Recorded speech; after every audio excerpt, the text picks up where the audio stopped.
အားလုံးပဲမင်္ဂလာပါရှင် Knowledge Paradise Audio Channel လေးကနေပြီးတော့ပြန်နေကြိုဆိုလိုက်ပါရယ်ကိုတန်ရကိုရိုင်းတို့တခါတော့မြောက်တကောင်ကသူ့ဘက်မှာတင်ကိုင်းနေချင်းပြီးလို့ရလာတဲ့တန်ရကိုတွေ့တဲ့မြောက်ဖော်တွေကိုလိုက်ပြတယ်အဖော်ပြတဲ့မြောက်တွေကသူ့တန်ရပြောက်ဖို့အတွက်နီလန်းနေပြောပြတယ်ဒါပေမဲ့မြောက်ကသူ့တန်ရကိုမကူပဲနောက်ထပ်တွေ့တဲ့မြောက်တရိတ်ဆန်တွေကိုလိုက်ပြနေဦးမယ်နောက်ဆုံးတော့မြောက်ခမတန်ရကနေပိုးဝင်ပြီးအသက်ဆုံးရှုံးသွားရတယ်ဒီဖြစ်ပျက်ကိုမြောက်ကြီးတကောင်ကမြောက်ငယ်တွေကိုတင်ငန်းလာယူဖို့ပြောပြတယ်ဒီသားရဲ့မြောက်ကသူ့တန်ရသူကိုမစင်စားပဲတခြားသူတွေရဲ့ကျူးဆိုင်မှုစာနာမှုစိတ်ဝင်စားမှုတွေကိုပဲရရှိဖို့ကြိုးစားနေလို့အသက်ဆုံးရှုံးရတာဖြစ်ကြောင်းမြောက်ကြီးကမြောက်ကလေးကိုစုံပါတယ်ဒီပုံမြင်တဲ့ကလိုပဲကျွန်တော်လည်းဆယ်ကျော်သက်အရွယ်ငယ်စဉ်ကကိုယ့်ရဲ့ပြောညံ့တဲ့စိတ်ချောင်ဖြစ်တဲ့အနာတရားတွေတရားတွေကိုသက်သာရဖို့အမထုတ်ဖြစ်ခဲ့ပြီခင်မင်းတဲ့သူတိုင်းကိုဘလုံးကြုံတွေ့ခဲ့ရကြောင်းခံစားခဲ့ရကြောင်းသူတို့ရဲ့ကျူးနာတတ်မှုစာနာပေးမှုကိုယ့်ပေါ်ကျူးဆိုင်မှုတွေကိုလူချင်းရုံတက်နဲ့တကူတကလိုက်ပြောပြခဲ့ဘူးလေ။ kiss ကားရပြောရရင် attention လို့လိုချင်တယ်လို့ခေါ်ရမလားပဲ။အဲဒီရွယ်တုန်းကကျွန်တော်အတွေ့ကကိုယ်တန်ရာတွေကိုခံစားချက်တွေကိုတစုံတယောက်ကိုဖွင့်ရပြပြလိုက်ရင်တက်တာရသွားမှာပဲလို့တွေးထင်မိရဲ့။တကယ်တော့အဲဒီအတွေ့ကကျွန်တော်ထင်သားသလိုလုံးဝအုပ်တုံမှန်နေတာမျိုးမဟုတ်တာကိုအချိန်တစ်ခုကြာလာတဲ့အခါသိရှိလာခဲ့။ကိုယ်တန်ရာကိုနာတရားတွေကိုခံစားချက်တွေကိုလူတိုင်းကိုလိုက်ပြောပြနေရကကျွန်တော်ရဲ့မရင်ချက်မှုဆိုတာသိလာရင်ကိုပေါင်းလန့်ပြပြီးထောင်ပြရသလိုရှက်စရာနာစရာလိုမြင်လာရင်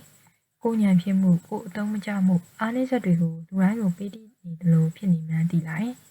်ဒါတွေကိုလူတိုင်းကိုလိုက်ပြောပြမနေသေးကြောင်းရိပ်မိလာရင်လူတချို့အတွက်ကိုအားနည်းချက်တွေကိုတည်ထားရခြင်းကသူတို့ကိုယ်ပေါ်နိုင်ခွဲရထားတာဖြစ်ကြောင်းအချိန်မီပြီးနောက်ကျောကိုဓာတ်နဲ့ထိုးဖို့အခွင့်အရေးကိုကိုယ်တိုင်ပြီးထားမိတာဖြစ်ကြောင်းသိလာတဲ့အချိန်မှာတချို့အားနည်းချက်တွေကိုပြောပြထားမိတာဖြစ်နေပြီကျွန်တော်ကိုယ်တိုင်ပြောပြလိုက်တဲ့ကျွန်တော်အားနည်းချက်တွေကသူတို့ကိုယ်ကျိုးအတွက်ခုတုံးဖြစ်အတုံးချခံဖြစ်သွားတာမျိုးကြီးခက်စိတ်ကြုံလာရတဲ့အခါကျမှနောက်ဆိုရင်ကိုယ်တရားတွေနာတရားတွေရန်ဖြစ်မှုတွေပြောညံ့မှုတွေဟာကွက်ဒီကိုအားနည်းချက်တွေကိုဘသူ့ကိုမှပြောမပြတော့ဘူးဆိုရဲအသည့်တစ်ခုရလိုက်တယ်အရှုံးတွေကအမျက်လို့ပဲခံယူဖြစ်ပါတယ်နောက်တော့ကျွန်တော်မှာဘာပြဿနာပဲကြုံပဲအခက်ခဲပဲရင်ဆိုင်ရဘသူ့ကိုမှပြောမပြဖြစ်တော့ဘူးဘသူကျူးနာတမှုကိုလည်းမခံယူဖြစ်တော့ဘူးဘသူကျူးဆိုင်ကိုမှမရယူလို့တော့ဘူးကိုအားနည်းချက်ကိုကိုယ်တိုင်ပဲမြင်အောင်ကြည့်ရဲ့ကိုအရှုံးကိုကိုယ်တိုင်လက်ခံနေကိုအားနည်းချက်ကိုကိုယ်တိုင်ပြန်သုံးသပ်ပြီးနောက်တစ်ချိန်ဒီလိုအားနည်းချက်တွေထပ်မဖြစ်အောင်ပြုပြီးနေကိုစိတ်သက်သာရဖို့ပဲကိုယ်တိုင်ပဲကြိုးစားတယ်စဖတ်တယ်တခြင်းနာတာနဲ့တရားနာယူရဲ့စိတ်ကိုကြည်နေအောင်ကြိုးစားတယ်ကိုအဲ့လိုဖြစ်ပြီးလိုက်တည်ကြည့်တဲ့အခါမှာတချို့တိတ်ကဖြစ်ပျက်တွေဟာအမှန်တကယ်မှဖြစ်ပျက်ခဲ့ရင်လားလို့ပြန်တွေးယူရလောက်အောင်စိတ်အစဉ်ပြေသွားတယ်။တချို့ကိုနာကျင်ခဲ့ရတဲ့ကိုခံစားခဲ့ရတဲ့အချိန်တွေဖြစ်ပျက်တွေကအုံနောက်ရဲ့အကန့်သေးသေးလေးတစ်ခုထဲမှာမှတ်ဉာဏ်ဖြစ်လောက်တာကျန်ရင်ခဲ့ပြီးတကယ်ဟုတ်မဟုတ်ဆိုတာတော့မရရတော့ဘူး။အချိန်ကကူစားပြီးတော့လည်းပါနိုင်ပါတယ်။ဒါကြောင့်တိလာရတဲ့ဒီတစ်ခုကကိုပုံမြင်နေကမြောက်လို့အဖြစ်မခံမှုပါပဲ။ကိုရမင်းချက်မှုအားနည်းချက်တွေကိုဘသူအတွက်မှနင်းသက်စရာလေကလေးဖြစ်မခံတော့သလိုဘသူအတွက်မှလောင်ပြောင်စရာရင်စရာဟာတာတစ်ခုဖြစ်ပျော်ဆက်လုပ်ပြီးမဟုတ်ဘူးဆိုတာသိလိုက်ကိုတင်အောင်ကိုယ်တိုင်တိတ်ကလေးပဲကုသရမယ်ကိုအားနည်းချက်ကိုကိုယ်တိုင်ပဲတိတ်ကလေးပြန်သုံးရမယ်ကိုလိုအပ်ချက်အတွက်နောက်တစ်ချိန်ဆိုတာမျိုးမရှိအောင်ကြိုးစားနေထိုင်ရမယ်ဆိုရဲဒီအတီတရားတွေကအချိန်နဲ့အတွေ့အကြုံကပေးလိုက်တဲ့ရှေ့ထက်အဖိုးတန်တဲ့အတီတရားတွေဖြစ်ပါတယ်ဒါကြောင့်အဲ့ဒီအတီးတရားတစ်ခုကြောင့်မနေ့ကငါထပ်ပိုတာခဲ့ရပြန်တယ်ကိုရှာကိုကြိုက်တာကိုရဲ့သွားပါပဲများသောအားဖြင့်ငါ့ကိုအမျိုးမျိုးပြောင်းလဲစေရာကိုရဲ့စိတ်ပါပဲကိုမျက်နှာကိုမှန်နေကြည့်လိုက်တဲ့အခါတစ်ခါတလေကြည်ကောင်းနေချောရဲခန့်နေလို့ခံစားရပြီးတစ်ခါလေချပြန်တော့လေကြည့်ရတာအဆင်မပြေဘူးတခုခုလိုအပ်နေတယ်လို့ခံစားရပြီးကိုအားမလို့အားမရဖြစ်ရပြန်နေတကယ်တော့မျက်နှာကဘာပြောင်းလဲမှုမှရှိနေရမဟုတ်ဘူးစိတ်မှာဆွမ်းအားတွေရှိရဲ့ကိုယ့်ရဲ့စိတ်ကကောင်းတာတွေတွေးနေရင်ကောင်းတာတွေမြင်နေကောင်းတာတွေတွေ့ရဲ့ကောင်းတာတွေဖြစ်တယ်ဆိုးတာတွေပဲတွေးနေတဲ့အခါဆိုးရဲ့မြင်ကွင်းတွေကိုမြင်တွေ့ရမယ်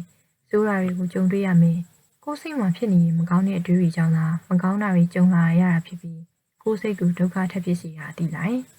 ရာဝတ္ထုတစ်ခုတစုံတရာဘယ်ပေါ်မှာမှဆွဲလန်းမထားခြင်းကကိုယ့်ရဲ့စိတ်ချမ်းသာမှုနဲ့ပျော်ရွှင်မှုကိုဖြစ်စေတဲ့ကိုချစ်တတ်မှုလို့သိလိုက်အဲဒါကြောင့်ကျွန်တော်ကိုယ်တိုင်အဆွဲလန်းမကြည့်တော့ဘူး ဆွဲလန်းမှုတွေကမျောလင်းချက်ကိုဖြစ်စေတယ်အဲဒီမျောလင်းချက်တွေကပူလောင်စေတယ်မျောလင်းထားတဲ့အတိုင်းဖြစ်မလာတဲ့အခါကိုယ်စိတ်ကိုပူလောင်စေတာတကယ်တော့ကိုယ်ဆွဲလန်းတဲ့အရာကကိုယ့်ကိုထိခိုက်စေရမှာမဟုတ်ပဲကိုယ့်ရဲ့ဆွဲလန်းတတ်တဲ့စိတ်ကသာကိုယ့်ကိုပူလောင်စေတာနာကျင်စေရငိုကြွေးစေရထိခိုက်နစ်နာစေရနောက်ဆုံးတေဆုံးတဲ့အထိဖြစ်နိုင်စေရအရာရာဟာကိုယ့်ရဲ့စိတ်ပါပဲစိတ်ရှိခိုင်းတဲ့အတိုင်းသာကိုယ်ကလိုက်လို့ရတာစိတ်ရဲ့အနိုင်ယူမှုကိုခံလိုက်တာဟာကိုယ့်ရဲ့ရှုံးနိမ့်ခြင်းလမ်းစာပါပဲကိုကိုဆုံးရှုံးလိုက်ရတဲ့အကြောင်းရင်းပါပဲကိုကစိတ်ကိုပြန်ပြီးထိန်းချုပ်နိုင်လာရင်ကိုဒုက္ခမဖြစ်စေတော့ဘူးကိုစိတ်ကိုစီမံခန့်ခွဲနိုင်လာတော့ကိုပြန်ပိုင်ဆိုင်လာတယ်စိတ်ရဲ့အကြောင်းကိုကောင်းကောင်းကြီးနားလည်လာရတယ်တကယ်တော့ရှင်းပါတယ်ကိုရှာကိုကိုက်မိနေတာကိုရဲ့သွားပဲဖြစ်ပါတယ်ငါစိတ်ဆိုးနေတာမင်းသိရလားကျွန်တော်ကကိုနဲ့နေဆက်တဲ့တချို့လူတွေအပေါ်မှာအလိုမကျမှုတွေနဲ့အတူစိတ်တူတာဒေါသထွက်တာစကားမပြောချင်တော့အောင်စိတ်ဆိုးတာမျိုးတွေဖြစ်ဖို့ပါတယ်ကိစ္စရဲ့တစ်ခုပေါ်မှာကိုဖြစ်စေချင်တာကတစ်မျိုးတူလုပ်လိုက်တာကတစ်မျိုးဖြစ်သွားတဲ့အခါတွေနဲ့ကိုမသိလိုက်ရပဲသူတယောက်တည်းဆောင်ရွက်ပြီးရှိသွားတဲ့အခါမျိုးတွေကိုစိတ်နဲ့အမွေတဲ့အခါမျိုးတွေမှာတစ်ဖက်လူပေါ်စိတ်ဆိုးတာမျိုးဖြစ်ခဲ့ပူပါတယ်အဲ့လိုကျွန်တော်ရဲ့စိတ်လိုမကြမှုကြောင့်စိတ်ဆိုးပြီးမခေါ်မပြောနေနေတဲ့ခိုက်တဲ့နေမှာကျွန်တော်ရဲ့စိတ်ဆိုးနေမှုကိုစိတ်ဆိုးခံနေရတဲ့တစ်ဖက်လူကသိနေမယ်လို့ထင်နေမိခဲ့ပါတယ်။သူအမားလို့ပြောပြီးပြန်လာတောင်းမှန်ပြန်လာချော့လိုက်မယ်လို့လည်းမျှော်လင့်နေမိပါတယ်။ဒါပေမဲ့ကျွန်တော်မျှော်လင့်သလိုအဲ့ဒီလူကလာလည်းမတောင်းမှန်လို့လာလည်းမချော့ပါဘူး။ဘာလို့လဲဆိုတော့ကျွန်တော်စိတ်ဆိုးနေရဲဆိုတာကိုသူမသိလို့ပါပဲ။ပြန်လေးရှိရောလည်းဟုတ်ပါတယ်။ကျွန်တော်ရဲ့တစ်ဖက်သက်စိတ်ဆိုးမှုကိုသူကဘယ်လိုသိနေနိုင်ပါမလဲ။တခါလေးမှာကျွန်တော်တို့ကသာရက်လာရီချီရဲ့အထိစိတ်ဆိုးပြီးမပြောနိုင်မဆိုနိုင်ဖြစ်နေတဲ့အချိန်မှာတခြားသူကတော့အေးအေးဆေးဆေးပြောရှင်းရှင်းပါပဲကျွန်တော်တို့ကသာလာမတောင်းမှန်လေးလာမချော့လေးစိတ်ဆင်းရဲလေးဖြစ်နေပါလားဖြစ်နေရပါသူပြောနေလေးငါ့ကိုခယူးမဆိုင်ရကောင်းလားလို့ပူလောင်လေးဖြစ်ရပါဒီတော့ကျွန်တော်တို့ကိုပြန်သုံးသပ်ရပြန်ပါတယ်ငါစိတ်ဆိုးနေတာကိုသူကမသိလို့လားသိရတာနဲ့မသိချင်အောင်ဆောင်နေတာလားဒါဆိုငါစိတ်ဆိုးနေရကိုတိုက်ရိုက်သွားပြောရမလားသွားပြောရင်ရောသူကခရီးဆိုင်ပါမလားစသဖြင့်သုံးသက်ရာမရောက်တဲ့ကိုပူလောင်စီတဲ့တလွဲတွေးဝင်လာပါတယ်အဲဒီတလွဲတွေးနဲ့တိုက်စစ်ပြန်စင်ပြီးကိုစိတ်အေးချမ်းစေမယ့်အတွေးတွေစီရအောင်စိတ်ကိုပို့လို့ရပါတယ်အချိန်ကြီးရဖြစ်ပေါ်လာတဲ့ကိုရဲ့စိတ်ခံစားချက်အတိုင်းတည်ငါလေးတုတ်ပြန်လိုက်မိရဲ့တစ်ဖက်လူပေါ်စိတ်ဆိုးမိခြင်းမှာတစ်ဖက်လူနေနဲ့သူဘာကြောင့်ငါ့ကိုမခေါ်မပြောဆက်ဆံနေရလဲဘာကိုစိတ်ဆိုးနေရလဲဆိုရဲမတင်မကျခံစားချက်ဖြစ်စီရကားလို့ရင်ပြည်လေစီမဲ့အဖြစ်တစ်ခုရှိလာမှာမဟုတ်ပါဘူးသူတွေးမိတဲ့တွေးကလည်းခဏနဲ့ပျောက်သွားမှာပါသူမှလည်းသူကိစ္စတွေသူဆက်လုပ်ရအောင်မယ်မဟုတ်လားတခါလီမှာဆိုရင်တချို့ကကိုယ်စိတ်ဆိုးနေမှန်းတော့တတိထားမိခြင်းမှထားမိပါလိမ့်မယ်သူတို့လုံးနဲ့သူတို့ရှုံနေပြီးကိုယ့်ကိုအမှုမှတ်မှတ်မိပဲရှိနေကြမှာပါဒါကသူတို့အမားမဟုတ်ပါဘူးတစ်ဖက်သက်စိတ်ဆိုးစိတ်ကောင်းမိတဲ့ကိုယ်အမားပဲဖြစ်ပါတယ်ကိုယ့်ရဲ့မပြေဝမှုပါကိုယ်စိတ်သဘောထားတေးတိမ်မှုပါကိုယ့်ရဲ့မငြင်းချက်မှုပဲဖြစ်ပါတယ်တကယ်တော့ကိုယ့်ဘက်ကမပွင့်လင်းမှုပါပေါင်းသင်းဆက်ဆံရေးတစ်ခုမှာအချင်းချင်းပွင့်လင်းကြဖို့လိုပါတယ်မပွင့်လင်းမှုကြောင့်မဖြေရှင်းလိုက်ရတဲ့ပြဿနာတေးသေးလေးတွေဟာအချိန်ကြာလာတဲ့မျှတဖြည်းဖြည်းကြီးထွားလာပါတယ်အချင်းချင်းစိတ်ဆိုးကြတာထက်ကြီးမားတဲ့မျက်မှန်ဒေါသတွေနဲ့ချိန်လောင်နေတဲ့မိသားစုဖြစ်လာပြီးဆက်ဆံရေးကိုပြတ်တောက်သွားစေပါတယ်ကျွန်တော်တစ်ဖက်လူပေါ်ထားရှိလိုက်မိတဲ့စိတ်ဆိုးခြင်းဆိုရင်မပွင့်လင်းမှုဟာကျွန်တော်ရဲ့နားလည်မှုလွဲမှားခြင်းနဲ့အတတ်ဆန်စွာတစ်ဖက်ဆောင်းရင်းတွေးလိုက်မိတဲ့တစ်ဖက်သက်အတွေးတွေကြောင့်လည်းဖြစ်နေနိုင်ပါတယ်။ကျွန်တော်တစ်ဖက်လူရဲ့အကြောင်းပြချက်ကိုမေးတင်ပါတယ်။လေ့လာတင်ပါတယ်။အဲ့ဒါကိုကျွန်တော်ထင်မတွေးမိခဲ့ပဲစိတ်ဆိုးခဲ့တာဖြစ်ပါတယ်။ဒါတွေကိုအခုနားလည်လာပါတယ်။တစ်ဖက်လူရဲ့ရှင်းပြချက်ကိုလည်းနားထောင်ရပါမယ်။ကိုစိတ်ဆိုးနေတာတစ်ဖက်လူကမသိပဲဘယ်လိုလုပ်ပြီးကိုလာတောင်းပန်နေပါမလဲ။လာချော့ပါမလဲ။ကိုစိတ်ဆိုးရတဲ့အကြောင်းပြချက်ကိုရောသူကဘယ်လိုသိပါမလဲ။ထို့သူကိုထွင်လဲမိရဲ့သူ့အကြောင်းရင်းကရောဗာများလဲသူရှင်းပြလာတဲ့အခါတလေးတစားနားထောင်ပေးတင်ပါတယ်ဘာမှလာမပြောနဲ့နားမထောင်ချင်ဘူးဆိုရဲမြန်မာကားဆက်ဆန်စုကန္နာမျိုးတွေကတော့လက်တွေ့ဘဝအတွက်သုံးဝင်မှာမဟုတ်သလိုကိုယ်တိုင်လည်းလုပ်ဖြစ်မှာမဟုတ်ပါဘူးတကယ်တော့စိတ်ဆိုးတာကကိုယ့်ရဲ့မပြေဝခြင်းသဘောထားသိသိခြင်းမရင်းချစ်ခြင်းဆိုတာသိလာပြီးနောက်ကျွန်တော်ဘသူ့ပေါ်မှာအကြောင်းပြချက်ရင်မရှာပဲစိတ်မဆိုးဖြစ်တော့ပါဘူးငါတယောက်တည်းလားဘောမှာဘာမှမလုပ်ရှင်တော့လားအောင်စိတ်သက်တွေချစင်ပြီးလူပါပြုတ်ပင်လုံးချိသွားရတဲ့ခိုက်ချက်တွေကြုံရပူပါတယ်ကိုလုံးနေသလားမလုံးမပြီးမြောက်တာမျိုးတွေကိုကြိုးစားနေသလားအရာမထင်တာမျိုးတွေဉာဏ်ပြီးစီခြင်းမှတောင်းနေချညာနေရမျိုးတွေစသဖြင့်အစင်မပြေရာတွေစုပြုံလာတဲ့အခါ ငါချက်မှဒါရီလာဖြစ်နေရတာလားကံကြမ္မာကြီးကဘာလို့ငါ့ကိုမှစိုးရီပဲပုံအောင်ပြီးပြီးနေရလေလို့မကြခဏခံစားရပူပါတယ်မင်းချက်သေးရဲ့ချိန်မှာစိုးရီကိုရင်ဆိုင်ဖြစ်တမ်းမှုအတွေ့အကြုံမရှိသေးရလဲပါပါမယ်ငယ်စဉ်ကလေးကလောကရှိပါရဲ့အသေးပေကိုသင်ကြားခဲ့ရပေမဲ့ကိုယ်တိုင်ကြုံတွေ့လာရတဲ့အခါသင်ကြားခဲ့ရတဲ့အကြောင်းအရာတွေလည်းထည့်သွင်းဖို့တတိမရလောက်အောင်တောကကိုရင်ဆိုင်ခံစားရခဲ့ပါတယ်အကောင်းဆုံးရန်နဲ့ကြုံတွေ့နေစဉ်မှာပျော်ရွှင်ဝမ်းသာနေရလို့ဘာမှသိမထူးကြဘူးလို့ထင်ရပေမဲ့အဆိုးလောရန်အနေနဲ့ကြုံတွေ့ရတဲ့အခါမှာတော့တောကဘူကြီးကကိုယ့်တယောက်တည်းမှာပဲလာဖြစ်နေကြသလိုခံစားရပါတယ်။မရေးချက်သေးခင်အချိန်မှာတောကတွေဒုက္ခတွေကိုခံနိုင်ရမရှိသေးတာကဖြစ်ယူဖြစ်စင်ပါပဲ။တနည်းတစ်ချိန်မှာတော့ကိုဖြစ်ပြကြုံခဲ့ရတဲ့အဆိုးလောရန်တွေကကိုယ့်တယောက်တည်းမှာပဲဖြစ်နေရမဟုတ်ဘူးလို့သိလာပါတယ်။တောကဒုက္ခတွေနေသွားတဲ့အချိန်ပြဿနာတွေခက်ခဲတွေဖြစ်ရှင်းပြီးသွားတဲ့အချိန်စိတ်လေးဖြစ်သွားတဲ့အချိန်မှာတော့ကိုကြုံခဲ့ရတဲ့အချို့ကိစ္စတွေကကိုခံစားပူလောင်ခဲ့ရသလောက်လည်းမဆိုးရကြောင်းကိုသိလာရပါတယ်။တချို့ကိစ္စတွေဆိုရင်ကိုပူလောင်ခဲ့ရတာကအဲ့လောက်ထိဖြစ်เสียလို့လားလို့ကိုပြန်မိရလောက်တဲ့အထိဘာမှဟုတ်မနေတာကိုပြန်တတိထားမိပါတယ်။ဒါကြောင့်ဆရာကြီးရောကဒုက္ခဆိုတာနောက်တစ်ချိန်မှာဖြစ်လာမယ့်ဟာတာပါလို့ပြောခဲ့တာဖြစ်ပါလိမ့်မယ်။လောရန်ကောင်းစုကိုများစွာရင်ဆိုင်လာရပြီးဆိုရင်တော့ပြဿနာတိုင်းမှာအဖြစ်ရှိရဲ့။အခက်ခဲဆိုတာအချိန်တိုင်းဖြည့်ရှင်းလို့ပြီးသွားမယ့်အရာဆိုတာအလိုလိုသိမြင်လာရတာပါပဲအဲ့လိုသိမြင်လာလေးစိတ်သက်တမ်းမှလာလေးပါပဲ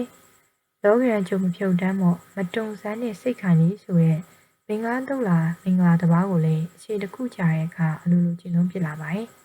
ငါတယောက်တည်းလားငါတယောက်တည်းမှအစိုးရလာဖြစ်နေရလားလို့မတွေးဖြစ်တော့ပါဘူးမနေ့ကငါထက်ဒီနေ့ငါပူပြီးတန်မာလာခြင်းကလည်းမင်္ဂလာတစ်ပါးပဲလို့မှတ်ယူထားမိပါတယ်ငါမရှိရင်မဖြစ်ဘူးဒီလောက်ကငါမလုပ်လို့မဖြစ်ဘူးဒီကိစ္စကငါမပါလို့မပြီးဘူးဒီနေရာကငါမရှိလို့မဖြစ်ဘူးလို့ကျွန်တော်ခဏမကြာခဏတွေးခဲ့ပူပါတယ်မိသားစုကိုဥဆောင်နေရသူတောင်းယူထားရသူပြီးငါမရှိရင်မဖြစ်ဘူးလို့တွေးရကမားနေရတာမဟုတ်ပါဘူးတခြားတွေးကြည့်ပြန်တော့လုံးဝအုတ်တုံလဲမှန်နေတာမဟုတ်ပြန်ပါဘူးတကယ်တော့ကိုရှိနေခြင်းကသူတို့အတွက်အထောက်ပံ့ရရုံတက်တာရနေကြရုံပါပဲရုတ်တရက်ကိုမရှိပေးနိုင်တော့တဲ့အချိန်ကျရင်လေသူ့ကိုနီးသူဟန်နဲ့အဆင်ပြေအောင်ဆက်ပြီးလှုပ်ရှားရုံကန်နေကြမှာပါပဲတသက်တာနေကြရတော့မို့နေကြတာဖြစ်ပြီးကိုမရှိနိုင်တော့တဲ့အချိန်သူကိုယ်တိုင်ဥဆောင်ဖြည့်ရှင်းရမယ်တော့ဆိုရင်လေမဖြစ်မနေလှုပ်ဆောင်ကြရမှာပါပဲငါမရှိလို့မဖြစ်ဘူးဆိုတာကိုယ်စိတ်ကိုပင်ပန်းစီရုံကိုယ်တိုင်ချီနှောင်ထားတဲ့အတွေ့တွေပါဒီတွေ့တွေကကိုမေးလျော့သွားစေနိုင်ပါတယ်ကိုချစ်ဖို့ကိုပြီးဆိုင်ဖို့ပြီးသွားစီပါတယ်တကယ်တော့ကိုရှိပေးနိုင်အောင်မှာသူတို့အတွက်အကောင်းဆုံးဆောင်ရွက်ပေးပြီးမရှိပေးနိုင်တော့တဲ့အချိန်မှာလည်းသူတို့ရဲ့ကိုယ်ပိုင်အစမ်းစားနဲ့ဆက်ပြီးလောက်ကင်ဆောင်ရွက်နိုင်အောင်စီစဉ်ပေးတင်ပါတယ်။မင်းမရှိတော့မဖြစ်ဘူးဆိုတာစကားလုံးတက်ပါပဲ။တကယ်မရှိဘူးမင်းမရှိတဲ့အရာဟာသူနီးသူဟန်နဲ့ပုံမှန်လေးပဲနေမှာပဲလို့အစရာကြီးရောကရေးခဲ့ပါတယ်။မင်းမရှိတော့မဖြစ်ဘူးလို့သူတပားကလာမပြောပဲငါမရှိလို့မဖြစ်ဘူးကိုယ်တိုင်တွေးမိနေခြင်းကကိုဘွားကိုပိတ်လောင်ပြစ်လိုက်တာနဲ့အတူတူပါပဲ။အရာကိုကြိုတင်တွေးတော့ပြီးပူပန်မနေသင့်တော့ပဲမြည့်ရက်တွေကိုပို့ပါဖြတ်တန်းသွားဖို့လိုပါတယ်။ငါမရှိတဲ့အဆင်ပြေသွားမှာပါပဲလေလို့တွေးနိုင်တဲ့နေ့ကကိုချီနှောင်ထားမိရဲ့ကြိုးတွေကိုဖြီနိုင်လိုက်တဲ့နေ့ပါပဲ။ကိုပိတ်လောင်ထားမိရဲ့အခန်းထဲကထွက်နိုင်တဲ့နေ့ပါပဲ။မနေ့ကငါထက်ပိုတော်သွားအောင်လှုပ်လိုက်နိုင်တဲ့နေ့လို့ဆိုနိုင်ပါတယ်။စိတ်ညစ်တာကစက်ပြာနေလျှော်လို့မရဘူး။လောကန်ရှိပါမှာအကောင်းလောကန်၄ပါးနဲ့အဆိုးလောကန်၄ပါးရှိရဲ့နံအကောင်းတွေကိုကြည့်လို့ရှင်လို့မရသလိုအဆိုးတွေရှိတယ်ကြုံနေရမှာတော့မဟုတ်ပါဘူးအကောင်းနဲ့ဆိုးကတလဲကြီးဖြစ်ပြနေရပါတခါလေအကောင်းတွေလို့ကျွန်တော်တို့သတ်မှတ်ထားတဲ့ပျော်ရွှင်နေရတွေစိတ်ကြည်နက်စရာတွေကြည်လို့ရှင်လန်းစရာတည်င်းကောင်းတွေစသဖြင့်ကြုံရမယ်တခါလေအဆိုးတွေလို့သတ်မှတ်ထားတဲ့စိတ်ညစ်စရာစိတ်ပြက်စရာစိတ်ရှုပ်ထွေးစရာဒေါသဖြစ်စရာစိတ်တက်ကြစရာဝမ်းနည်းစရာတည်င်းဆိုးတွေလည်းကြုံရင်ကြုံမယ်ဒါပေမဲ့အမြဲတမ်းဆိုးတွေကြီးရနေမှာမဟုတ်သလိုအဆိုးတွေလည်းကိုနာအမြဲနေမှာမဟုတ်ဘူးလို့နှလုံးသွင်းလာနိုင်တယ်။အကောင်းကိုကြိုက်ရင်အကောင်းတွေရဖို့ငါကိုယ်တိုင်ဖန်တီးယူရမယ်လို့ခံယူတယ်။ပျော်စရာဖြစ်နေတဲ့အချိန်မှာပြောလိုက်မယ်။ပျော်စရာမရှိတဲ့အချိန်စိတ်ကိုတည်ငြိမ်အောင်ထားမယ်။စိတ်ရစ်စရာတွေကရံပန်ရံကဖြစ်လာနိုင်တယ်လို့ကြိုးထိထားလိုက်တယ်။ဖတ်ဖို့ရဲ့အဆိုမိန်တစ်ခုရှိတယ်။ဘဝကမင်းကိုအယမ်းချင်တဲ့တံမြာဒီတစ်လုံးပေးလိုက်ရင်မင်းကတကြားရောပြီးဖြော်ရည်လှုပ်တော့ပစ်လိုက်တော့ဆိုရဲ့စကားလေးပါ။အတိအကျဟုတ်ချင်မှဟုတ်နိုင်ပေမဲ့သဘောကတော့ဒီတိုင်းပါပဲ ဖြစ်လာတဲ့အခြေအနေပေါ်မှာကိုရွေးချယ်လက်ခံလိုက်တာကပဲကို့အတွက်ရလက်ကိုပြောင်းလဲသွားစေရပါကိုဖြည့်ရှင်ဒီကပဲကို့အတွက်အကောင်းဆုံးကိုဖြည့်ပေးရပါဖြစ်လာတဲ့ပြဿနာတွေပေါ်မှာစိတ်ညစ်ဖို့ရယ်စိတ်ဖိစီးဖို့ရယ်စိတ်တက်ကြဖို့ရယ်ပြိုလဲဖို့ရယ်ငိုကြွေးဖို့ရယ်ဒါပေမဲ့ဘလောက်စိတ်ညစ်ညစ်ဘလောက်ပဲစိတ်ဖိစီးနေနေဘလောက်စိတ်တက်ကြပြီးဘလောက်ပြိုလဲပြိုလဲဘလောက်ပဲငိုကြွေးရပြီအချိန်တန်တော့မဖြည့်ရှင်းလို့မရနိုင်တဲ့ပြဿနာကိုဖြည့်ရှင်းရတာပါပဲဖြည့်ရှင်းလိုက်တော့လည်းအချိန်တစ်ခုကြာတော့ပြည်နေသွားရင်ပြည်လဲသွားပြန်တော့လေချင်းနဲ့ရပျော်ရွှင်ရပြန်ရောဒီတော့စိတ်တည်ငြိမ်လာတဲ့အချိန်ပုဂ္ဂိုလ်ကိုပြန်သုံးသပ်ရတယ်ပြဿနာရင်းနဲ့ရင်ဆိုင်တွေ့ရလို့ထိုင်စိတ်ညစ်နေတဲ့အချိန်တည်းရင်ဖြည့်ရှင်းရတာပဲလို့သိလာတယ်စိတ်ညစ်စရာကိုမဖြည့်ရှင်းပဲထိုင်တွေးနေရင်တော့စိတ်ညစ်နေမှာပါပဲစိတ်ညစ်တာကိုအဝိညစ်တာလို့စက်ပြာနဲ့လျှော်လို့မှမရတာစိတ်ညစ်တာကိုစိတ်နဲ့ပဲပြန်လျှော်ဖို့ရတယ်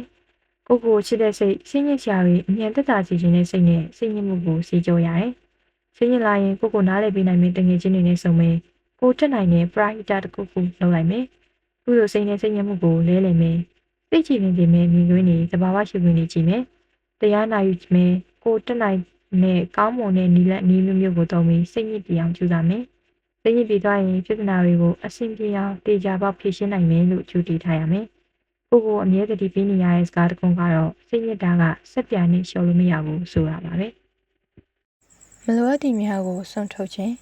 းစနုံကမကြာခဏဆိုလိုနှာစီးလေးရှိသူဖြစ်ပါတယ်။ရာသီဥပြောင်းလဲလေးနည်းနည်းလောက်ဖြစ်ပြီးဆိုတာနဲ့နှာစစီရောတာပါပဲ။ငယ်ကတော့ဖြစ်လေဖြစ်တာရှိခဲ့တာဆိုတော့ကျွန်တော်အတွက်ကတိတ်တော့မထူးဆန်းတော့ပါဘူး။လူရန်ဒီပါနှာစီးပူကြပါလိမ့်မယ်။နှာစီးကြတဲ့အခါကျွန်တော်ပါဝင်လူတော်တော်များများကနှာခေါင်းထဲကနေတဖြည်းဖြည်းစီးကြလာတဲ့နာရီတွေကိုအပြင်စီးကြမလာအောင်ရေပြန်ရှုပ်သွင်းတတ်ကြပါတယ်။အလုံးလုံးရင်စကားပြောရင်းနှံစီးလို့ချလာတဲ့နိုင်ကိုရှားလို့မမြင်အောင်ဖြည့်ရှင်းနည်းကတော့နှာခေါင်းတွင်းကိုပြန်ရှုပ်သွင်းလိုက်ခြင်းပါပဲဒီဖြည့်ရှင်းနည်းနဲ့ပဲကျွန်တော်နေလာခဲ့ပါတယ်နှာဆေးရတာတကယ်ပင်ပန်းပါတယ်နှာခေါင်းတွင်းရှုပ်လို့ရတာကစိတ်နှောက်ယှက်ဖြစ်ရသလိုအလုံးလုံးရတာလည်းခရီးမတွင်ပါဘူးမိတ်ဆွေပေါင်းသင်းတွေနဲ့တွေ့ဆုံစကားပြောရင်လည်းစကားပြောသမျှလူရမရောက်နားရဲမဝင်ပါဘူးမိတ်ဆွေပြောသမျှကိုစိတ်ဝင်စားရင်ပြနေပေမဲ့နှာဆေးရကစိတ်နှောက်ယှက်ဖြစ်နေရတာမို့ကြားတစ်ချက်မကြားတစ်ချက်ပါပဲစကားပြောရင်စားရင်တောက်ရင်နှာချီးထားညစ်ဖို့ကလူများနဲ့အဆင်မပြေပြန်ပါဘူး။လက်ရှုပ်လုံးနေရတာတော့အသက်မမြင့်အောင်မတိမတာရှုပ်နေရတာမျိုးပါ။ဒါဟာမကြာခဏနာစီတက်တဲ့ကျွန်တော်အတွက်ကိုယ်တွေ့အတွေ့အကြုံပါပဲ။တရက်တော့ကျွန်တော်တယောက်တည်းစီးထဲမှာလိုအပ်တာတွေပတ်ဝယ်ပြီးပြန်လာပါတယ်။အထုပ်ဖို့အလေးပင်နေနဲ့လမ်းလျှောက်နေရတဲ့အထင်နှာကလည်းစီးနေပြန်ပါသေးတယ်။ဒီရောက်ထုံးစံတိုင်းနှာရည်ကိုအဖြစ်စီးရမလားအောင်ရှုပ်ရပြန်ပါတယ်။အလေးပင်တွေကြောင့်ရောလမ်းလျှောက်ရတာကြောင်ရောပါမောနေချိန်နှာရည်ကရှုပ်သိမ်းလို့မနိုင်အောင်အကြမြင်လာပါတယ်။ကျွန်တော်လည်းစိတ်မရှိတော့ပါ။လူရှိတဲ့နေရာရောက်မှာတော့ကျွန်တော်အထုပ်ပိုးတွေကိုချလိုက်ပါတယ်။မျက်လုံးနဲ့ဝင်လူနီးပါးကျနေတဲ့ချွေကိုလက်ခုံနဲ့တက်ချပေးလိုက်တာနဲ့ဇက်တိုက်ကြလာအောင်ကျင်းနေတဲ့နှာခေါင်းထဲကနှာရည်ကိုအားရတပါအားပါတရစိတ်တူတူနဲ့ညှစ်ထုတ်ပြလိုက်ပါတယ်။ပြီးတော့အထုပ်ပိုးတွေကိုပြန်ဆဲပြီးလမ်းဆက်လျှောက်လိုက်ပါတယ်။အဲ့လိုလုပ်ပြီးရနောက်မှာတော့ကျွန်တော်နှာစီးခြင်းကိစ္စအနည်းငယ်အဆင်ပြေသွားပါတယ်။နှာကတော့စီးနေတဲ့ဖြစ်ပေမဲ့ခုနကလောက်နှာရည်ကြတာမမြင်တော့ပါဘူး။စီးကြလာတဲ့လောက်ကိုသာတရှုပ်ရှုပ်နဲ့တီးခံလုပ်ပါတယ်။အဆင်မပြေတော့ဘူးလို့ထင်လာရင်အထုပ်ပိုးခဏချပြီးညှစ်ချပြလိုက်ပါတယ်။ဒီလိုနှစ်ခါသုံးခါလုပ်ပြီးအဆင်ပြေလာတော့မှလမ်းသွားရင်ကျွန်တော်စဉ်းစားလာမိပါတယ်။ငါဘာလို့ကိုယ့်အတွက်နှောက်ယှက်ဖြစ်နေတဲ့မလိုအပ်တဲ့အငြင်းကြီးတွေကိုမဆုံးပစ်ပဲတရှုပ်ရှုပ်လုံးနေမိတာလေလို့ပါ။တနိုင်လောက်တီးခံပြီးမရတော့တဲ့အချိန်ဆွနှုတ်ပြလိုက်တာသာနေသားထိုင်တာရှိသွားပါလားအဆင်ပြေသွားပါလားလို့ကျွန်တော်သိလာပါတယ်။အဲဒီကနေစပြီးကျွန်တော်ဘဝကိုအနှောက်အယှက်ဖြစ်စေတဲ့အရာတွေကြောင့်ဆက်ပြီးစဉ်းစားမိပါတယ်။ကျွန်တော်နေ့စဉ်သုံးနေတဲ့ဖုန်းအဲဒီဖုန်းတွေက social network အဲဒီ social network တွေကစိတ်နှောက်ယှက်ဖြစ်စရာမနှိပြိုးစရာအကောင့်တွေ story page တွေ media တွေစသဖြင့်အားလုံးကိုဆွန့်ပစ်ဖို့ကျွန်တော်တွေးမိတယ်။အားလုံးကိုကျွန်တော် block လိုက်တယ်။ဒီတော့မှ social network သုံးရတာအငြိဟောက်တွေကျင်းသွားတယ်။စိတ်နှောက်ယှက်ဖြစ်စရာတွေနေသွားတယ်။နောက်ပြီးကျွန်တော်အတွက်အစိတ်တောက်ဖြစ်စေတဲ့ပေါင်းသင်းဆက်ဆံရေးတွေအတင်းပြင်းတွေပဲတည်လာတဲ့အစိတ်ပြက်စရာပတ်ဝန်းကျင်ကပါဇက်အညစ်အကြေးတွေကိုပြောတဲ့စကားကိုလွယ်လွယ်မိတဲ့သူတွေမျောလေးချက်ပေးယုံအားချောင်တက်တဲ့မိတ်ဆွေတွေစသဖြင့်ကျွန်တော်ဘဝအတွက်စိတ်နှောက်ယှက်ဖြစ်စေတဲ့ပေါင်းသင်းဆက်ဆံရေးမှန်သမျှစီကနေဖြည်းဖြည်းချင်းဖယ်ခွာလိုက်လာပါတယ်။ဖယ်ခွာလာလိုက်ပါတယ်။ကျွန်တော်နှာစီးလာတာကြားခဲ့ပါပြီ။အဲဒီနေ့ကတော့ကျွန်တော်ရဲ့နှာစီးခြင်းပြဿနာကိုဖြေရှင်းလိုက်နိုင်လို့နှာခေါင်းပိတ်ခဲ့ရသလိုစ ကျွန်တော်ရဲ့ဉာဏ်လေးတချို့လေးပွင့်လင်းခဲ့ရပါတယ်။အဲဒီကစပြီးကျွန်တော်ဘဝအတွက်မလိုအပ်တဲ့အနှောက်အယှက်ဖြစ်စေတဲ့အရာတွေကိုလက်မခံတော့သလိုကျွန်တော်စီမှာအဲဒီအရာတွေမတိမတာကနေများလာခဲ့ရင်လည်းဆွန့်ထုတ်ပစ်ဖို့ဝင်မလီတော့ပါဘူး။မလိုအပ်တဲ့အရာတွေကိုဆွန့်ထုတ်ခြင်းကဘဝအတွက်စိတ်နှောက်ယှက်ခြင်းပြီးအဆင်ပြေလာခြင်းပေါ်ပါခြင်းနေသာထိုင်သာရှိလာခြင်း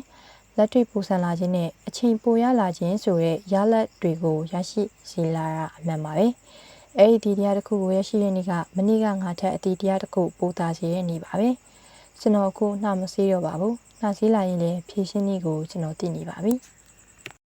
လွန်ကဲခြင်းများအကြောင်းအကယ်၍မြင်ခွင့်ရမယ်ဆိုရင်လာရဲ့တစ်ဖက်ချမ်းကိုကြည့်ချင်ပါတယ်။ဒီစကားကိုစာပေဟောပြောဝဲဒါမှမဟုတ်စာအုပ်မိတ်ဆက်ပွဲတစ်ခုကနေကျွန်တော်မှတ်သားမိခဲ့ရပါ။ဒီစကားကိုပြောရဲပြရဲသူကဘယ်သူလဲတော့တခြားမှတ်မိပေမဲ့ဆရာထင်လင်းဖြစ်မယ်လို့ထင်ပါတယ်။လွန်ခဲ့တဲ့10နှစ်ကျော်10ကျော်သက်အရွယ်စာပေကိုစပြီးလိုက်စားစဉ်ကပွဲမှန်သမျှမလွတ်တမ်းလို့လိုက်ခဲ့ရဆိုတော့ဘယ်ဘင်းမှာဘယ်သူပြောမှမမိတော့တာတော့ကျွန်တော်အားနည်းချက်ပါပဲ။ဒီစကားကပြောပြရဲဆရာရဲ့ကိုယ်ပိုင်စကားတော့မဟုတ်ပါဘူး။သူလည်းစာအုပ်တုပ်ထဲကတွေးလို့ပဲလားဒါမှမဟုတ်ပညာရှိတစ်ယောက်ရဲ့အစုံမိတ်တစ်ခုခုပဲလားသူပြောပြပေမဲ့ကျွန်တော်တခြားမှတ်မိတော့ပါဘူးကျွန်တော်မှတ်မိတာကအထက်ပါစကားစုလေးကိုပါပဲအကယ်၍မြင်ခွင့်ရမယ်ဆိုရင်လာရဲ့တစ်ဖက်ချမ်းကိုကြည့်ကြပါရဲ့တဲ့ဆိုလိုရင်းကတာမန်တွေးရင်ရှင်းပါတယ်လာရဲ့တစ်ဖက်မျက်နှာကိုကျွန်တော်တို့မြေပြင်ကနေရှိရင်မမြင်ရပါဘူးဒါကြောင့်မြင်ခွင့်မရတဲ့လာရဲ့တစ်ဖက်မျက်နှာကိုမြင်ခွင့်ရရင်မြင်ရှင်မိရဲ့လူဆန္ဒကိုရှင်းဖွင့်တယ်လို့ရိုးရိုးလေးတွေးလိုက်ရုံပါပဲတကယ်တော့ပိုတွေးလို့ရတဲ့စကားဖြစ်ပါတယ်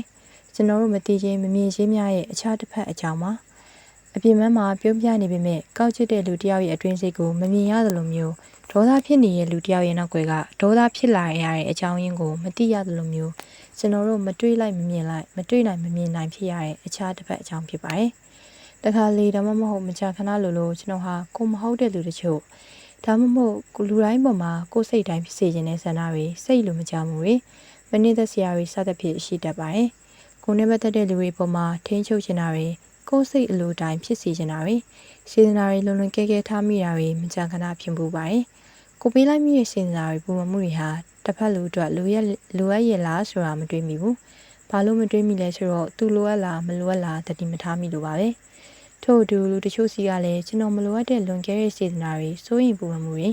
အမှားစကားတွေစသဖြင့်ရတတ်ပါတယ်။သူတို့လည်းကျွန်တော်လိုအပ်လားမလိုအပ်ဘူးလားတတိထားမိပုံမရပါဘူး။အဲ့လိုတစ်ဖက်သက်ထားမိတဲ့စေနာတွေစိုးရင်ပူမှုတွေကနေကိုယ်ဆန္ဒအတိုင်းဖြစ်စေခြင်းနဲ့အတ္တတွေဖြစ်လာပါတယ်။တစ်ဖက်လူကကိုဖြစ်စေခြင်းလို့မဖြစ်တဲ့အခါကိုလှုပ်စေခြင်းလို့မလုပ်တဲ့အခါကိုယ်ဆန္ဒအတိုင်းမလုပ်ရကောင်းလားလို့ဖြစ်လာတဲ့ဒေါသဟာမူရင်းရှိနေတဲ့အတ္တနဲ့တော့ပေါက်မပါတော့တယ်။ဒါဟာတစ်ဖက်လူလိုအပ်လားမလိုအပ်လားမသိပဲစိုးတင်းပေးခြင်းရဲ့ကိုယ့်ရဲ့လွန်ကဲမှုတွေပါပဲ။လွန်ကဲရဲဆိုတာမကောင်းတာများပါတယ်။မလိုအပ်ပဲပူရှံထွက်နေတဲ့သဘောပါ။သုံးလို့မရှိတဲ့သဘောရေပြည့်နေတဲ့အိုးတွေထပ်ဖြစ်ရင်ဒါမှမဟုတ်အဖုံးပိတ်ထားတဲ့အိုးတွေထပ်ဖြစ်နေရင်အပြင်ကိုရှမ်းချနေပါပါတန်စီလွန်ပေးဆိုရဲစကားဟာတကယ်မှန်ပါတယ်ဟင်းတစ်ခွက်မှာစားအတန်တင်ထည့်ရင်အရသာရှိတဲ့ဟင်းတစ်ခွက်ဖြစ်သွားတယ်စားမြတ်သွားရင်တော့အဲ့ဒီဟင်းကသွားရင်တွန်ပြည့်ရမယ်ဟင်းတစ်ခွက်ဖြစ်သွားတယ်အဲ့ဒီလိုပါပဲကျွန်တော်တို့ဘဝမှာတယောက်ပေါ်တယောက်လိုအပ်လားမလိုအပ်လားမတွေ့ပဲလွန်ကဲပေးနေမိကြတဲ့အကြောင်းတွေပြည့်စင်စားကြည့်ရဥပမာဒီလမ်းဟာသူ့အတွက်အနေရမရှိဘူးဆိုတာသူအတီးဆုံးအဲ့ဒီလမ်းကိုကျွန်တော်အတွေ့နဲ့ရှင်ပြီးစိတ်ပူပန်ပေးနေရမျိုးစိတ်ပူပန်ရာကနေမသွားစေချင်အောင်ပြောထွက်မိတဲ့အခါသူကလည်းသူသွားမှဖြစ်မယ်ဆိုတဲ့အခါမျိုးသွားတာနဲ့မသွားစေချင်တာရင်းခုန်ရင်ပြဿနာတွေဖြစ်လာရောအဓိကပြဿနာကကျွန်တော်ရဲ့လွန်ကဲစွာစိတ်ပူပန်တက်မှုကဖြစ်လာတာပါနောက်တစ်ခုကကိုမိတ်ဆွေတွေကိုသူတို့လုပ်ငန်းတွေအတွက်အကြံပေးမိမယ်သူတို့ကကိုယ့်အချံကိုလက်မခံမင်းသူတို့လုပ်ချင်တဲ့အစီအစဉ်တိုင်းပဲလုပ်တဲ့အပေါ်မှာကိုကစိတ်ခုသွားတယ်တကယ်တော့ကိုပေးတဲ့အကြံဉာဏ်ကိုသူတို့လိုအပ်ချင်မှလိုအပ်မှာပေါ့ကိုဘာသာပဲစဉ်းစားလုံးခဲ့ပြီးအကြံပေးလိုက်မိတာမဟုတ်လားဒါကိုပဲကိုအကြံကိုလက်မခံတဲ့အခါမလုပ်ကြတဲ့အခါကျစိတ်ဆိုးမိသွားတယ်ဒါဟာစေတနာထက်အတ္တလွန်ခဲ့သွားတာပါကိုပေးချင်တဲ့အရာတွေကိုထားလိုက်မိရဲ့စေတနာတွေကသူတို့အတွက်လိုအပ်ချင်မှလိုအပ်မှာလေသူတို့မှသူတို့ချက်ရလုပ်ဖို့အခွင့်အရေးအပြည့်အဝရှိတာပဲဒါလေကျွန်တော်ကတစ်ဖက်လူရဲ့အကြောင်းပြချက်ကိုမဆောင်ပဲအလုံးတကြီးခောက်ချက်ချဆုံးမိတာတွေလည်းရှိတယ်မိတ်ဆွေတယောက်နဲ့လမ်းမှာအမှတ်မတင်တွေ့လို့နှုတ်ဆက်လိုက်တယ်သူကမျက်နှာလွှဲသွားတယ်ကျွန်တော်ကိုတွေ့မှမျက်နှာလွှဲရကောင်းလားလို့စိတ်ကူသွားတယ်ဒါကြောင့်ကျွန်တော်သူ့ကိုစိတ်ဆိုးပစ်လိုက်တယ်နောက်တစ်ချိန်အေးစစ်စစ်တွေ့လို့ကျွန်တော်ကသူ့ကိုရန်လောက်ခါမှအဲ့ဒီတုန်းကသူ့မျက်လုံးနဲ့ဖုံးဝင်လို့အကောင်ဝင်လို့ခါထုတ်နေရတဲ့အချိန်မျိုး ဒါမှမဟုတ်သူမျက်နှာမူရအရက်ကနေရှိတဲ့အရက်ဖြစ်လို့နေရောင်ကြီးကြောင့်ကိုယ့်ကိုမမြင်လိုက်တာမျိုးစသဖြင့်အဲ့လိုအကြောင်းပြချက်ကိုသူပြောပြမှကိုစိတ်ဆိုးမိတာမှားကြောင်းသိရတယ်။ကျွန်တော်တစ်ဖက်သက်စိတ်ဆိုးနေရတဲ့အခြားတစ်ဖက်ကသူ့အကြောင်းရင်းကိုကျွန်တော်မသိလိုက်ဘူးလေ။အဲ့ဒါတွေကျွန်တော်ပြန်တွေးပြီးတော့အထက်ကစကယ်ဆူလေးရဲ့ဆိုလိုရင်းကျေပြတ်နေဆိုင်မှုကိုကျွန်တော်ပို့ပြီးနားလည်လာတယ်။အကယ်၍မြင်တွေ့ရမယ်ဆိုရင်လားရဲ့တစ်ဖက်ချမ်းကိုကြည့်ချင်ပါတယ်တဲ့။ဟုတ်ပါရဲ့။ဒါကလည်းမြေပြင်ကနေမြင်နေရတဲ့လားဟာမြင်နေတိုင်းဟုတ်ရဲ့လားအေးမြရဲ့လားလှပရဲ့လားချောမွေ့ရဲ့လားစသဖြင့်သိရမှာပေါ့ထို့တူပါပဲလူတွေရဲ့တခြားတစ်ဖက် other side ကိုမြင်ရပါမှကိုပြည့်မဲ့ຢာတွေကိုတစ်ဖက်လူလိုအပ်လားမလိုအပ်ဘူးလားကြိုသိခွင့်ရမယ်လေကိုထင်လဲမိရဲ့ပြဿနာတွေရဲ့နောက်ကွယ်ကတစ်ဖက်လူရဲ့ကြုံနေရတဲ့ပြဿနာတွေအခက်အခဲတွေကိုနားလည်ပေးနိုင်မယ်မဟုတ်လားအချိန်တခုများထံမှယုံထွက်ခြင်းကျွန်တော်တို့ဘဝမှာအခြားသူတွေကကျွန်တော်တို့ရဲ့အချိန်တွေကိုမတိမတာခိုးယူနေရကိုခံနေကြရပါတယ်။မိတ်ဆွေတယောက်နဲ့တွေ့ဖို့ချိန်ထားပြီးသူမရောက်လာနိုင်လို့စောင့်နေရတာအဲ့ဒီမိတ်ဆွေကအခြားကိစ္စတစ်ခုစီရောက်သွားပြီးကိုယ့်စီရောက်မလာနိုင်တဲ့စတဲ့အခိုက်အတန့်မျိုးတွေမကြာခဏကြုံတွေ့ကြရပူပါတယ်။ဘယ်ကမှမသိတဲ့ဖုန်းခေါ်ဆိုမှုတွေဝင်လာပြီးမဲပေါက်ပါတယ်။မဲထုတ်ယူဖို့ဘယ်ကနေဘာလုပ်ပေးပါဆိုရဲလိန်လည်မှုဆက်သွယ်လာတာတွေကလည်းကျွန်တော်ရဲ့အချိန်တွေကိုအရင်ဆုံးခိုးယူသွားတာပါ။ဒီလင်လည်မှုတွေအကြောင်းသိထားပြီးဆိုရင်ဖုန်းနံပါတ်အစိမ်းတွေကိုတက်နိုင်သမျှမကင်ဖို့စဉ်းစားရပါပြီ။ကားလိုက်မိရင်လည်းသူတို့စကားဆက်လိုက်တာနဲ့လင်လည်သူတို့တည်တည်ချင်းဖုန်းချပစ်လိုက်တာပိုကောင်းပါတယ်။ဖုန်းလက်ခံပြီးသူတို့ကိုတုံ့ပြန်စကားတွေပြောနေရကကိုယ့်ရဲ့အချိန်တွေကိုသူတို့ခိုးယူသွားနိုင်လိုက်တာပါပဲ။တနည်းအားဖြင့်ကိုယ်တိုင်ခိုးခံလိုက်ရတာပါပဲ။လုပ်ငန်းရှင်တွေကအလုပ်လုပ်ရမှာအလုပ်ပြီးမြောက်မှုနေတဲ့ဝန်ထမ်းတိုးတက်မှုမရှိတဲ့ဝန်ထမ်းတွေကိုအလုပ်ထုတ်ပစ်တတ်ပါတယ်။သူတို့ရဲ့အချိန်ကိုဖန်တီးတယ်လို့ခံစားရလို့ပါ။ဝန်ထမ်းတွေရဲ့အလုပ်ပေါ်အာရုံမစိုက်မှုနဲ့အလုပ်နဲ့မသက်ဆိုင်တဲ့စကားတွေအလုပ်နဲ့မသက်ဆိုင်တဲ့အရာတွေကိုအလုပ်ချိန်အတွင်းမှာပြောဆိုလုပ်ကိုင်နေရကလုပ်ငန်းရှင်တွေရဲ့အချိန်ကိုခိုးယူနေခြင်းပါပဲ။ဝန်ထမ်းတွေရဲ့အချိန်ကိုတန်ဖိုးမထားတဲ့အချိန်တစ်ခုလုပ်ရှင်တွေလည်းများစွာရှိပါတယ်။အလုပ်ချိန်ပြီးသားကမှသူတို့ပြောချင်တဲ့စကားတွေကိုအကြာကြီးပြောနေတာသူတို့ရဲ့ကိုယ်ရေးကိုယ်ရာကိစ္စတွေကိုခိုင်းနေတာတွေကဝန်ထမ်းတွေရဲ့အချိန်ကိုခိုးယူနေခြင်းပါပဲ။ဝန်ထမ်းတွေရဲ့အလုပ်ချိန်ပြီးကမှအစည်းအဝေးခေါင်းစဉ်နဲ့ထပ်တလဲလဲပြောနေကြစကားတွေပတ်လည်ရအောင်ပြောနေတာကိုယ်ဝန်ထမ်းရဲ့အိမ်ပြန်ချိန်နဲ့ကိုယ်ရေးကိုယ်ရာအလုပ်ချိန်တွေကိုထည့်မတွက်ပဲအလုပ်အပူတွေကိုအလကားခိုင်းနေရတွေကအချိန်တကူလုပ်ရှင်တွေရဲ့အချိန်တွေပါကိုယ့်ရဲ့အချိန်တွေကိုနှမျောတတ်တဲ့သူအချိန်ကိုစီမံခန့်ခွဲတတ်တဲ့သူဆိုရင်ဘလောက်ပဲအားနာစရာဖြစ်နေပါသည်ကိုယ့်အချိန်ကိုခိုးနေတယ်လို့ခံစားရရင်အဲ့ဒီအချိန်တကူစီကနေအာမနာရင်ယုံထွက်နိုင်မှုကြိုးစားတင်ပါတယ်အချိန်တကူတယောက်စီကတစ်ခါယုံထွက်နိုင်တာနဲ့မနည်းကထပ်ပိုတော်တဲ့လူဖြစ်ဖို့အချိန်ပိုရလာတာပါအခွင့်အရေးပိုရလာတာပါပဲ